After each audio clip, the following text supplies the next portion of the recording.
रात के करीब 2 बजे के आसपास का वक्त रहा होगा। एक बालक जिसकी उम्र लगभग 2 साल के आसपास थी, वह अपनी माँ के साथ सोया हुआ था, लेटा हुआ था।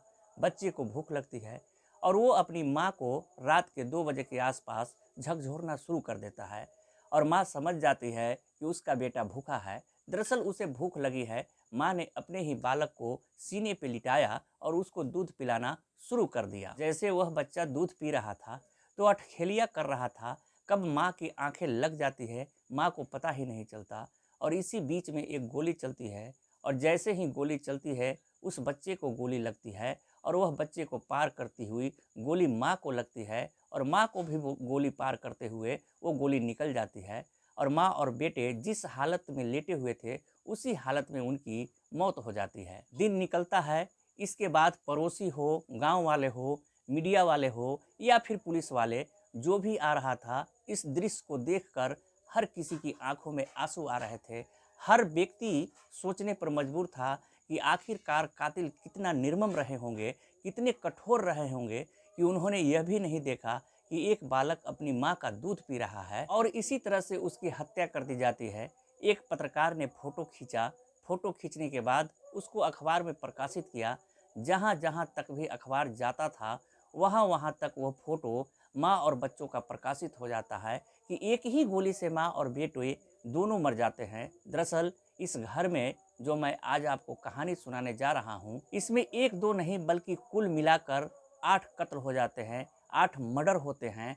और जो मर्डर का मोटिव था, मकसद था, उस मकसद के बारे में जब पता चलता है तो कोई ऐसा ठोस मकसद नहीं था, लेकिन जिस तरह से हत्या की जाती है इसमें एक दो नहीं बल्कि कुल मिलाकर 8 कत्ल हो जाते हैं, 8 मर्डर होते हैं। और जो मर्डर का मोटिव था, मकसद था, उस मकसद के बारे में पता चलता है तो कोई ऐसा ठोस मकसद नहीं था, लेकिन जिस तरह से हत्याएं की जाती है वो हत्याएं अपने आप में झकझोरने वाली थी, परेशान करने वाली थी।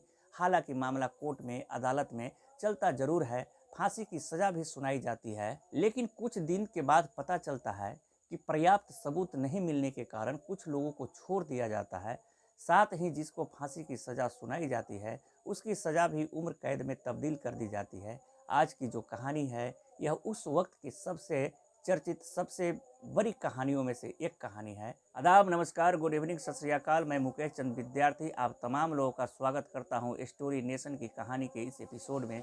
उम्मीद है सारी फैमिली अच्छी होगी, अपना और अपनों का ख्याल रख रही होगी। आज की जो सच्ची घटना मैं आपको सुनाने जा रहा हूं, उससे पहले आप लोगों से एक छोटी सी रिक्वेस्ट है, एक छोटी सी अनुरोध है कि अगर आप लोग चैनल पर नए हैं तो चैनल को सब्सक्राइब कीजिएगा, वीडियो को लाइक जरूर कीजिएगा और शेयर भी कीजिएगा। आज की जो सच्ची घटना है वह उत्तर प्रदेश का एक जिला है बुलंदशहर, और बात कर रहा हूँ 28-29 जुलाई 2008 की रात लगभग 3:45 के आसपास डायल 100 कंट्रोल रूम को एक सूचना मिलती है कि साहब, थाना औरंगाबाद का एक गांव लगता है बरारी, और बरारी में ही लगातार गोलियां चल रही है और गोलियां चलने के बाद शायद कई लोगों की हत्या हो चुकी है। जैसे ही कांस्टेबल जो कि ड्यूटी पर था, अपनी बीट पर काम कर रहा था, उसको ये सूचना मिलती है, वह तुरंत ही एसएचओ के पास जाता है।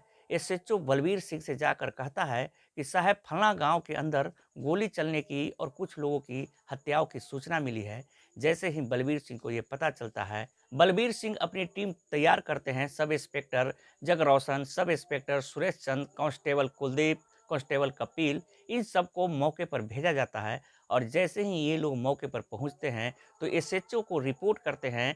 एसएचओ जिस हालत में थे उसी हालत में मौके पर पहुंच जाते हैं और दौड़ते दौड़ते वह एसएसपी, आईजी, डीआईजी, जहां जहां तक ये उच्च अधिकारियों तक खबर पहुंच सकती थी वहां वहां तक खबर पहुंचाते हैं। जब अपनी आंखों से दृश्य देख रहे थे, गांव के बड़ी संख्या में लोग इस दहलीज को पार कर चुके थे, अंदर थे, चारपाई पड़ी हुई है, चारपाई पर माँ और बेटा जिस हालत में थे उसी हालत में वो पड़े हुए हैं। दरअसल माँ अपने बच्चे को दूध पिला रही थी और बच्चे के मुंह में माँ के दूध का निप्पल था, वो ऐसा का वैसा ही अपनी माँ के सीने पे चिपका हुआ था और वो निप्पल उसके मुंह में था। उसे भी शायद निकलने का वक्त नहीं मिल पाया। जैसे गोली चलती है, हाथों हाथ दोनों माँ बेटे मर जाते हैं। अब पुलिस वालों ने तफ्तीश करना शुरू कर दिया, छानबीन करना शुरू कर दी कि आखिरकार इस घर में और क्या हुआ है, आसपास के लोगों से पूछा गया तो उन्होंने बताया कि लगभग 15 से 20 मिनट तक लगातार गोलियां चली थी। बदमाशों ने घर पर हमला बोल दिया था। जब बदमाशों को ग्रामीणों ने रोकने की कोशिश की तो उन्होंने कहा कि जैसा इस घर में गोलियां चल रही है, इन गोलियों पर किसी का नाम नहीं लिखा है, जो भी सामने आएगा वही गोली खाएगा। इसलिए ग्रामीणों ने हिम्मत जुटाई भी, लेकिन जुटाने के बाद सामना करने की उनमें हिम्मत नहीं थी। अब पुलिस वालों ने जांच पड़ताल शुरू कर दिया तो माँ और बेटे के साथ घर में एक बड़ा लड़का है जिसका नाम है सूर्य प्रताप सिंह उर्फ रिंकू, जिसकी उम्र लगभग 28 साल के आसपास है। वह जैसा सो रहा था वैसा ही बेसुध हालत में उसको गोली लगती है। उसकी भी मौत हो जाती है, यानी कि वो न विरोध करने की स्थिति में था और मरा हुआ था। उसका एक छोटा भाई होता है जिसका नाम अभिषेक होता है। अभिषेक को जिस तरह से गोली लगी थी वह भी ऐसे ही बेसुध हालत में पड़ा हुआ था जमीन पर। हालांकि शायद उसने भागने की कोशिश की थी। साथ ही दो महिलाएं होती है। एक का नाम लता होता है जिसकी उम्र लगभग 24 साल के आसपास होती है, और उसकी सास सरेश वाला। जब वो जाग जाती है, गोली चलने की लगातार आवाजें आ रही थी, तब उन्होंने छत की तरफ भागने की कोशिश की, और जब छत की तरफ भाग रही थी तो उन्हें सीढ़ियों पर ही गोली मार दी जाती है, और सीढ़ियों पर गोली लगने के बाद सास और बहू सीढ़ियों पर ही दम तोड़ देती है। दरअसल जो बहू होती है जिसका नाम लता होता है, वह 9 महीने की गर्भवती थी, और एक दिन पहले ही डॉक्टर ने कहा था कि आपको 1-2 दिन के बाद हॉस्पिटल आना होगा, और आपकी डिलीवरी का वक्त आ चुका है। पूरा परिवार इस वक्त का इंतजार कर रहा था कि अब लता को कोई बच्चा पैदा होगा तो घर में खुशियों का माहौल होगा। बस इसी का इंतजार कर रहे थे, लेकिन यह कोई नहीं जानता था कि इस घर में फिलहाल 7 सदस्य हैं, जिसमें 6 सदस्य मौके पर हैं, एक सदस्य जिनका जन्म होना बाकी था, अब 7 के 7 तो मर चुके हैं। तभी किसी ने कहा कि जो इस घर का मुखिया है जिसका नाम सुखवीर सिंह है, वो तो घर के अंदर है ही नहीं। सुबह के लगभग साढ़े 6-7 बजे के आसपास का वक्त हो रहा था। तभी गांव वाले ने कहा कि वो तो रात को ट्यूबवेल पर सोता है।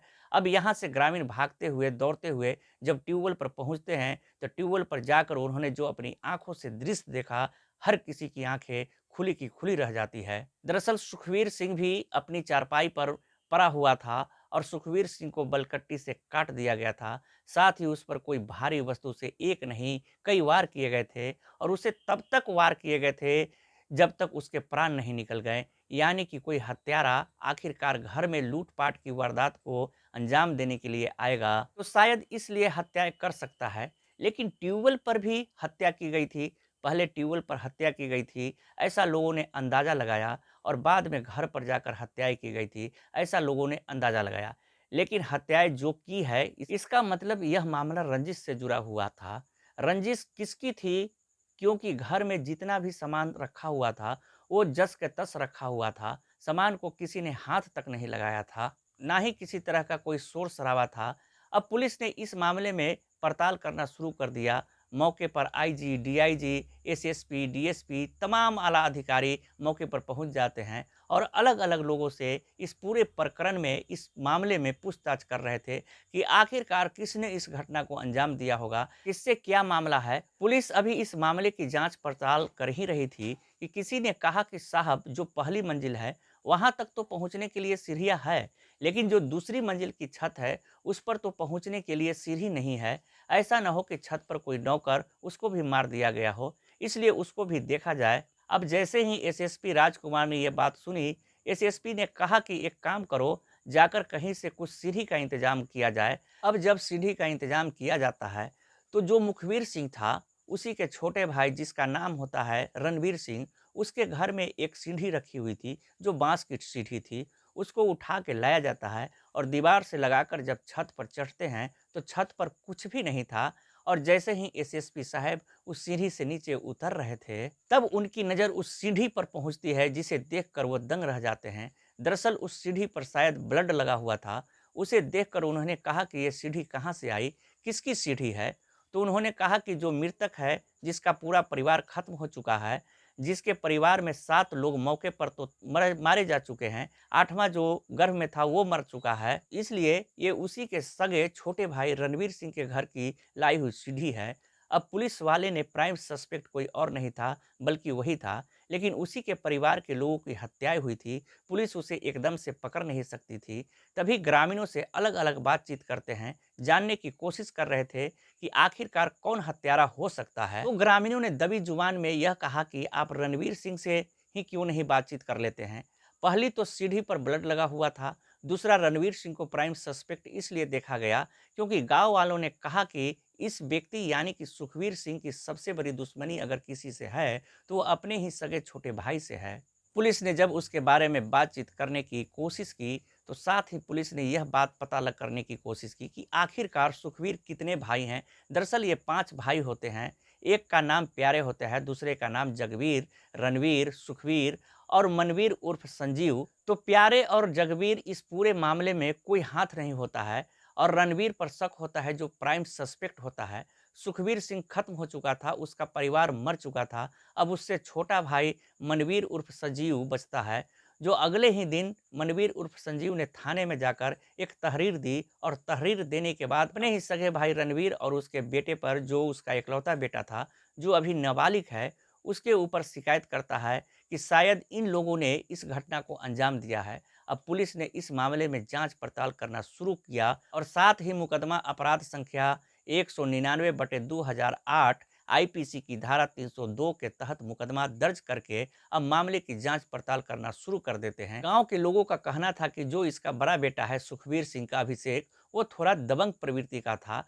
उसने अपने चाचा के साथ कुछ अभद्र व्यवहार किया था, इसलिए इनके अंदर आपस में परिवार में दुश्मनी बनी हुई थी। जब पुलिस ने इस मामले की और जांच की तो जो वादी था जिसने तहरीर दी थी, उसके घर में दबंग जो उसका बड़ा बेटा था जिसका नाम होता है सूर्य प्रताप उर्फ रिंकू, ऐसा बताया जाता है कि उसने अपने चाचा और जो उसके छोटे चाचा चाचा थे उसके साथ भी कुछ ऐसी हरकतें की थी जिससे रणवीर सिंह दुश्मनी मानने लगा था, रंजिश मानने लगा था। और इस बात को देखते हुए आपस में कुछ रंजिश कुछ ज़्यादा ही बढ़ जाती है, इसलिए उन्होंने इस घटनाक्रम को अंजाम दिया था। दरअसल पहले जो हत्यारे कातिल होते हैं वो सीधे ट्यूबवेल पर पहुंचते हैं और वहां जाने के बाद बलकटी से उसकी जो गर्दन थी उसको काट देते हैं। साथ ही पत्थर से इस तरह से कूचते हैं, मारने की कोशिश करते हैं कि शायद पत्थर था या ईंट था, कोई भारी वस्तु थी जिससे बार बार उसको तब तक मारा गया जब तक उसके प्राण नहीं निकल गए। इसके बाद वो घर में प्रवेश करते हैं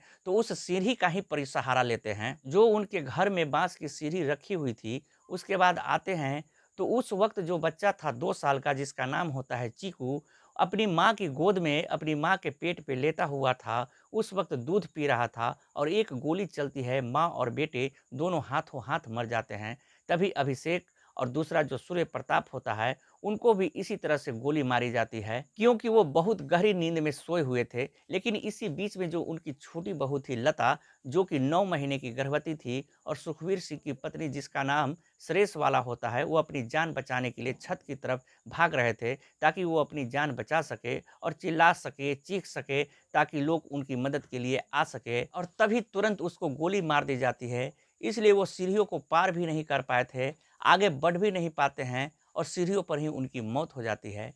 पुलिस ने इस मामले में चार्जशीट दाखिल की और चार्जशीट दाखिल करने के बाद इसमें मुख्य आरोपी रणवीर सिंह को बनाया। साथ ही जो उसका नाबालिग बेटा होता है उसको आरोपी बनाया। साथ ही जो उसकी पत्नी होती है रणवीर सिंह की, देवेंद्री, उसको भी उन्होंने आरोपी बनाया और जिसने तहरीर दी थी जो वादी बना था उसको भी उन्होंने आरोपी बनाया। यानी कि पुलिस ने आईपीसी की धारा 302 तो लगाई ही, बाद में 120 भी धारा लगाई जो साजिशकर्ता के रूप में मानी जाती है। देवेंद्री, मनवीर उर्फ संजीव, इनको साजिशकर्ता के रूप में माना गया। पुलिस ने अपनी चार्जशीट लगाने के बाद अदालत में यह मामला पहुंचाया और अदालत में मामला पहुंचाने के बाद केस पड़ता था, तारीखें पड़ती थी, आना जाना होता था और धीरे धीरे करके कई साल बीत जाते हैं। 21 जुलाई 2016 को अपर सत्र एवं न्यायाधीश चतुर्थ सुनील कुमार सिंह फर्स्ट, जो मुख्य आरोपी होता है रणवीर सिंह, उसको फांसी की सजा का हुक्म सुनाते हैं। वो कहते हैं कि इस व्यक्ति को तब तक फांसी के फंदे पर लटका के रखा जाए जब तक इसके प्राण न निकल जाए। साथ ही जो बच्चा है वो नाबालिग बालक है, उसका मामला किशोर न्यायालय में चलेगा और जो उसकी पत्नी है देवेंद्री, साथ ही जिसने तहरीर दी थी, मुकदमा दर्ज कराया था, मनवीर उर्फ संजीव, इनके खिलाफ कोई सबूत नहीं मिलते हैं। इसलिए देवेंद्री और मनवीर को सबूतों के अभाव में बाइज्जत बरी कर दिया जाता है। अब इसमें एक आरोपी होता है रणवीर सिंह, जिसको फांसी की सजा का हुक्म सुनाया था। जब ये घटना हुई थी तब यह बहुत ज़्यादा मामला हाईलाइटेड हुआ था। साथ ही जब यह सज़ा सुनाई जाती है साल 2016 में, फिर यह मामला बहुत ज़्यादा हाईलाइटेड हो जाता है।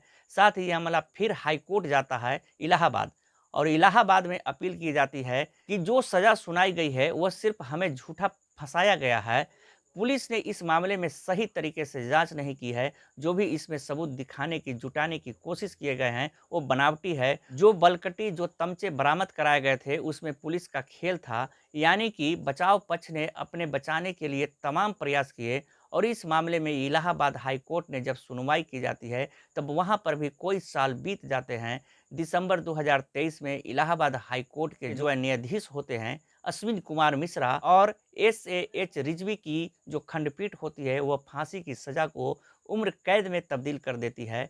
और यह मामला उस उम्र कैद में तब्दील हो जाता है। तो उसके बाद फिर यह सुप्रीम कोर्ट में शायद ये अपील की जाती है कि रणवीर सिंह को झूठे केस में फंसाया गया था।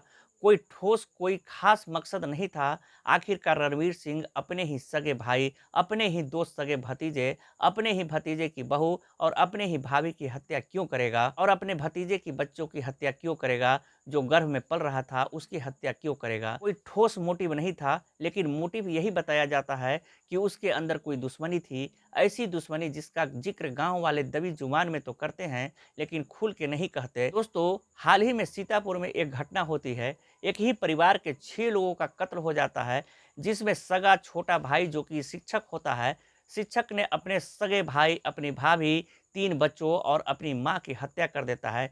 किसी को यह हथौड़े से मारता है, किसी को तो गोली मारकर मौत के घाट उतार देता है। रिश्तों की जिस तरह से कत्ल की कहानियां लगातार आती है, पुलिस इन सब मामलों में जांच तो करती है, और लेकिन जांच करने के बाद जब बताया जाता है कि जो पुलिस को जिस ईमानदारी से कोशिश करनी चाहिए, क्योंकि मामला जब अदालत पहुंचता है तो ऐसा लगता है कि जैसे पुलिस ने कोई ठोस काम किया ही नहीं। और यही कारण है कि अपराधी आराम से बच के निकल जाते हैं और सालों साल तक मामले लगातार अदालत में खींचते चले जाते हैं। यही कारण है कि अपराध पर कभी अंकुश आसानी से लगता नहीं। दोस्तों, इस पूरे घटनाक्रम को सुनाने का उद्देश्य किसी को परेशान करना नहीं है, किसी का दिल दुखाना नहीं है, बल्कि आपको जागरूक करना है, आपको सचेत करना है। तो मिलते हैं कल एक नई कहानी के साथ। तब तक आप लोग अपना ख्याल रखें, सुरक्षित रहें। जय हिंद, जय भारत।